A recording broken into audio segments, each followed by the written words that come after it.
बिस्मिल्लाहिर्रहमानिर्रहीम अस्सलाम वालेकुम। Today topic number 9 is representation of data. ठीक है कि कैसे हम डाटा को रिप्रेजेंट करते हैं। पिछले टॉपिक में हमने पढ़ा था स्टैटिस्टिक के बारे में। स्टैटिस्टिक क्या होती है, उसके अंदर डाटा भी होता है। ठीक है, अब हम पढ़ेंगे कि उस डाटे को हम कैसे रिप्रेजेंट करेंगे। तो सबसे पहले हमारे पास आ जाती है फ्रीक्वेंसी डिस्ट्रीब्यूशन। अच्छा, ये क्या है? Is a tabular presentation. Tabular presentation मतलब कि उसको हम टेबल की फॉर्म में प्रेजेंट करते हैं, यानी कि टेबल के अंदर उसको बनाते हैं। ये देखें यहाँ पे, ये देखिए फ्रीक्वेंसी निकाल रहे हैं तो ये टेबल की फॉर्म में। ठीक है, तो फॉर लार्ज डाटा, ये that aids the analysis of large data. ठीक है, अच्छा, frequency distribution summarise statistic data. वही स्टैटिस्टिक डाटा को हम समराइज करते हैं टेबल की फॉर्म में। ठीक है, इन ग्रुप्स और इंटरवल्स। ठीक है, अच्छा, इसके लिए यहाँ पे 3 स्टेप्स हैं। डिफाइन द इंटरवल, इंटरवल को डिफाइन करते हैं। टैली द ऑब्जर्वेशन, ऑब्जर्वेशन को टैली करते हैं। काउंट द ऑब्जर्वेशन, ऑब्जर्वेशन को काउंट करते हैं। ये 3 स्टेप अपने याद करने हैं। नेक्स्ट डेफिनेशन है रिलेटिव फ्रीक्वेंसी। रिलेटिव फ्रीक्वेंसी क्या है? Is calculated by dividing the frequency of each interval by total number of observation. ये होती है रिलेटिव फ्रीक्वेंसी। तो बता रहे हैं कि यहाँ पे इस टेबल के अंदर अगर हमें कहा जाए कि रिलेटिव फ्रीक्वेंसी फाइंड आउट करें तो हम किस तरीके से रिलेटिव फ्रीक्वेंसी को फाइंड आउट कर सकते हैं। ठीक है, इसकी डेफिनेशन में यही बता रहे हैं। नेक्स्ट है कम्युलेटिव फ्रीक्वेंसी। कम्युलेटिव फ्रीक्वेंसी यानी कि टेबल के अंदर कैसे हम कम्युलेटिव फ्रीक्वेंसी को फाइंड आउट कर सकते हैं। ठीक है, इस डेफिनेशन में यही बता रहे हैं। अब इसकी एग्जांपल को देख लेते हैं। ये देखें, अच्छा, इस एग्जांपल में आपके पास एक टेबल है, उसके अंदर आपको हाइट की रेंज दी हुई है कि 4.5 से लेकर 5 तक इतनी रेंज है। ठीक है, डिफरेंट कॉलम गिवन है, यानी कि आपको कोई भी एग्जांपल गिवन हो, पेपर में इस तरह का एक क्वेश्चन आ सकता है। ठीक है, अगर आपको कोई भी वैल्यू इस तरह से गिवन हो, साथ आपको फ्रीक्वेंसी गिवन हो और आपको कहा जाए कि कम्युलेटिव फ्रीक्वेंसी फाइंड आउट करें, तो आप कैसे फाइंड आउट करोगे? यहाँ पे देखो, कम्युलेटिव फ्रीक्वेंसी में आप क्या करते हो, पहले वाले बॉक्स में जो फ्रीक्वेंसी होती है ना, वही उठा के यहाँ पे लिख देते हो। ठीक है, तो यहाँ पे 25 थी तो यहाँ पे भी 25 आएगी। नेक्स्ट आप में आप क्या करते हो, ये वाली जो फ्रीक्वेंसी है ना, ठीक है, ये और इससे पीछे वाली दानों को प्लस करते हो। ठीक है, और जो भी आंसर आता है वो यहाँ पे लिख देते हो। ठीक है, यानी कि previous frequency, previous cumulative frequency और नेक्स्ट जो करंट फ्रीक्वेंसी है वो ऐड होती है। ठीक है, तो आपके पास कम्युलेटिव फ्रीक्वेंसी आ जाती है। ठीक है, इसी तरह आप सारे स्टेप में करोगे, 60 आ जाएगी। अब आपने नेक्स्ट स्टेप में क्या करना है, अब आपने यहाँ पे फाइंड आउट करनी है ना, तो इससे पीछे वाली देखनी है और इससे करंट देखनी है। यानी कि इससे पीछे आपके पास 60 थी, ये 60 और ये 29। अब इनको प्लस करोगे तो आपके पास आ जाएगा 89। ठीक है, इसी तरह आप इस वाले को करना चाहते हो तो इससे ऊपर वाले को देखोगे 89 और 11, इन दोनों को प्लस करोगे तो आपके पास 100 आ जाएगा। ठीक है, इस तरह से आप कम्युलेटिव फ्रीक्वेंसी फाइंड आउट कर सकते हो। नेक्स्ट है रिलेटिव फ्रीक्वेंसी। तो रिलेटिव फ्रीक्वेंसी क्या है? Dividing the frequency of each interval by total number of observation. Total number of observation से इसको आप डिवाइड करोगे। तो यहाँ पे देखें, अब आप क्या करोगे, हर स्टेप में इस फ्रीक्वेंसी को नंबर ऑफ ऑब्जर्वेशन से डिवाइड करोगे। तो नंबर ऑफ ऑब्जर्वेशन इसमें क्या है, 100 है।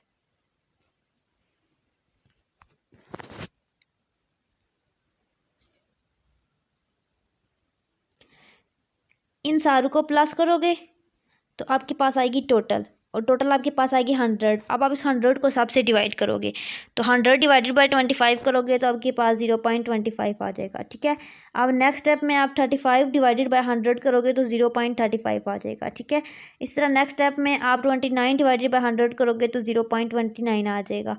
इसी तरह आप सारे कॉलम की रिलेटिव फ्रीक्वेंसी फाइंड आउट करोगे।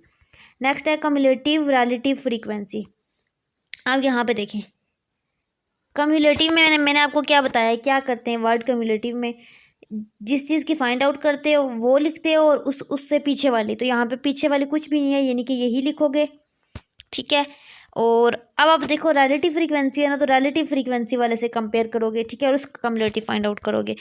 तो फर्स्ट एज इट इज़ आ जाएगी यहाँ पे, और सेकंड कैसे आएगी, यहाँ पे देखिए सेकंड ये वाली है ना, तो देखेंगे इसके ऊपर कौन सा है, इसके ऊपर है 0.25 और 0.35, इनको प्लस करोगे तो 0.60 आ जाएगा, ठीक है।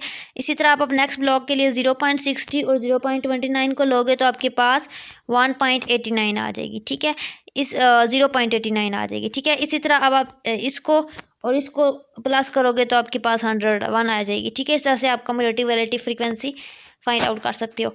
नेक्स्ट है बार चार्ट। बार चार्ट क्या होता है? बार चार्ट आपके पास एक चार्ट होता है, ठीक है, ग्राफिकली रिप्रेजेंट द डाटा। उसके अंदर भी हम डाटा को रिप्रेजेंट करते हैं, ये आपके MS वर्ड के अंदर, MS एक्सेल के अंदर, सारू के अंदर ये होता है, ठीक है, by frequency as height of the bar.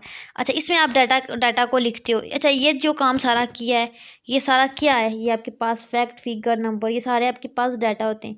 Collection of fact, figure, number is called data. तो ये सारा आपके पास डाटा था, ठीक है।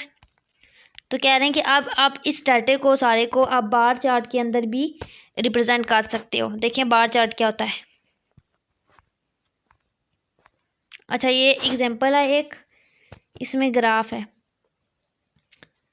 अच्छा, a bar chart with represent, ये हिस्टोग्राम के, a bar chart which represent the continuous data is called histogram. अच्छा, उसमें कंटिन्यूस डाटा हो तो उसको आप कहते हो histogram. If bar has no space between them, continuous का क्या मतलब होता है? जो यूं सीधी लाइन होती है, और डिस्क्रीट का मतलब होता है ऐसे। तो यानी कि कह रहे हैं कि कंटिन्यूसली जो आपके पास रिप्रेजेंटेशन होती है उसको आप कहते हो हिस्टोग्राम, यानी कि जिसमें कोई भी स्पेस ना हो, यानी कि दरमियान में कोई गैप ना हो, ठीक है।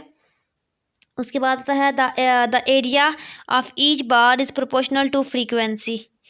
If all bar have same width then height is proportional to frequency. ये भी आपने याद करना है, इसमें से MCQ से शॉर्ट आ सकता है, ठीक है। अच्छा, जैसे ये कह रहे हैं कि यहाँ पे देखें height range of student in centimetre, ठीक है। स्टूडेंट की हमने हाइट लिखी है सेंटीमीटर में, तो कह रहे हैं कि इतने मीटर हाइट है, ठीक है, 3, इतनी हाइट है इतने बंदूक की, ठीक है। और 54, ये देखिए इसमें 7 मेंशन है कि कितने बंदूक की हाइट कितनी है। Frequency density is define as ratio between frequency of class and class width. इसको क्या होता है, इसमें डिवीजन होती है, रेशियो निकालते हैं किस किस की, डिवाइड करते हैं किस किस को,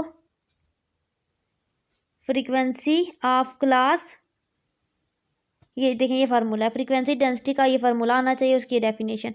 अच्छा, अगर आपको एक ये चीज़ दे दें, क्लास की विड्थ दे दें और फ्रीक्वेंसी दे दें और कहें कि फ्रीक्वेंसी डेंसिटी फाइंड आउट करें, तो आप कैसे फाइंड आउट करोगे? इन दोनों को डिवाइड करके, ठीक है, 1/5 करके, फिर यहाँ पे 5/5 करके, ठीक है। इस तरह से आप डेंसिटी निकाल सकते हो। नेक्स्ट है cumulative frequency graph. Cumulative frequency graph क्या होता है? Another way of representing continuous data is to draw a cumulative frequency graph. अच्छा, जो कम्युलेटिव फ्रीक्वेंसी फाइंड आउट किया ना ऊपर, उसका ग्राफ कैसे आप ड्रा करोगे? अपर बाउंड्री, ठीक है। Example, the group frequency distribution is following table summarise the mass in kilogram measured to the nearest kilogram, ठीक है। ये एग्जांपल है, इसमें कह रहे हैं कि एक फ्रीक्वेंसी डिस्ट्रीब्यूशन है और टेबल है, ये नीचे गिवन है, ठीक है। और उसके अंदर आपने क्या करना है, मैस इन किलोग्राम है, measured in the nearest kilogram, 38 student है, ठीक है। और represent data using a cumulative frequency graph. तो इसमें आपने कम्युलेटिव फ्रीक्वेंसी को फाइंड आउट करना है। तो यहाँ पे देखें, ये आपके पास फ्रीक्वेंसी है और क्या कहा गया, टोटल कितने हैं, 38 है। अब आपने क्या करना है, इसमें कम्युलेटिव फ्रीक्वेंसी में आप क्या करते होते हो, बताया था ना, पहली वाली एज इट इज़ उठा के यहाँ पे लिख देते हो। अब नेक्स्ट केस में आप क्या करोगे, यहाँ पे फाइंड आउट करनी है, तो इससे पीछे वाली और इसके सामने वाली फ्रीक्वेंसी को प्लस करोगे तो 7 4 11 हो जाएगा। और इस तरह से आपने ये वाली फाइंड आउट करनी है, तो इसके लिए आप इसको और इसको प्लस करोगे तो आपके पास 19 आ जाएगा। इसी तरह आप सारू को प्लस करोगे, सॉल्व आउट करोगे तो आपके पास कम्युलेटिव फ्रीक्वेंसी आ जाएगी। और इस तरह से आप ये कम्युलेटिव फ्रीक्वेंसी का ग्राफ भी ड्रा कर सकते हो। ग्राफ पेपर में ड्रा करना तो नहीं आएगा, लेकिन ग्राफ आपके पास ऐसे आ जाएगा कि क्या पता ग्राफ आ जाए और आपसे पूछ लें कि ये कौन सा ग्राफ है, ठीक है, कौन सा चार्ट है या कौन सा ग्राफ है, ठीक है। MCQs में आ सकता है, शॉर्ट में आ सकता है, नेम, इसलिए आपको पता होना चाहिए। अब पाई चार्ट क्या होता है? Pie chart are useful for representing percentage allocation data, ठीक है। For example, the budget of the household can be represented.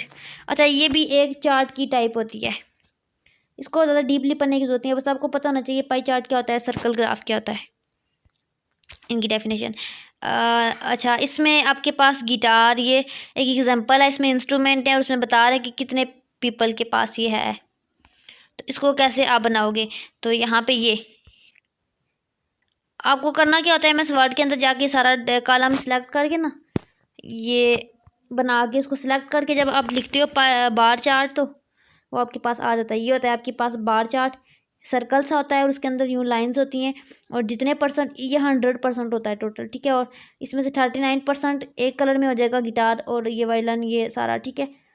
इस तरह का ये अगर आपके पास आ जाएगा, ऐसे आ सकता है कि ये ग्राफ, ये डेफिनेट ये आ जाएगा और आपको कहेंगे कि ये कौन सा है, डाटा रिप्रेजेंट करने के लिए कौन सा ग्राफ है, तो आपने बताना है कि ये बार चार्ट है, ठीक है। इस तरह से आएगा, आया भी तो, ठीक है। या फिर क्या पता है, मैं इस वर्ड में कहें आपको कि बार चार्ट बनाएं, तो उसका आसान तरीका ये है कि आपको टेबल अगर गिवन होगा, ठीक है, आपने क्या करना है, टेबल को सिलेक्ट करना है, इस टेबल को, ठीक है, सिलेक्ट करना है। और आपके पास एमएस वर्ड के अंदर एक ऑप्शन होता है ग्राफ का, चार्ट का, वहाँ पे जाके अपने लिखना है बार चार्ट, सर्च बनी होती है, ठीक है। तो वहाँ पे ये खुद ही ऑटोमेटिकली सिलेक्ट हो जाएगा, एंड देन इंटर करोगे तो आपके पास इस तरह से आउटपुट शो हो जाएगी। उसके अंदर ऑप्शन होते हैं कि क्या परसेंटेज शो करना चाहते हो, नहीं कौन सा कलर देना चाहते हो, ये सारा। अच्छा, यहाँ पे ये टॉपिक एंड हो गया। आई होप कि आज का टॉपिक आपके लिए बेनिफिशियल रहा होगा और आपको अच्छे से समझ आ गया होगा। मज़ीद कमिंग वीडियोस के लिए, लेक्चर के लिए चैनल के साथ इन टच रहें, चैनल को सब्सक्राइब करें और बेल के आइकन को प्रेस करें। दुआओं में याद रखें। अल्लाह हाफिज़।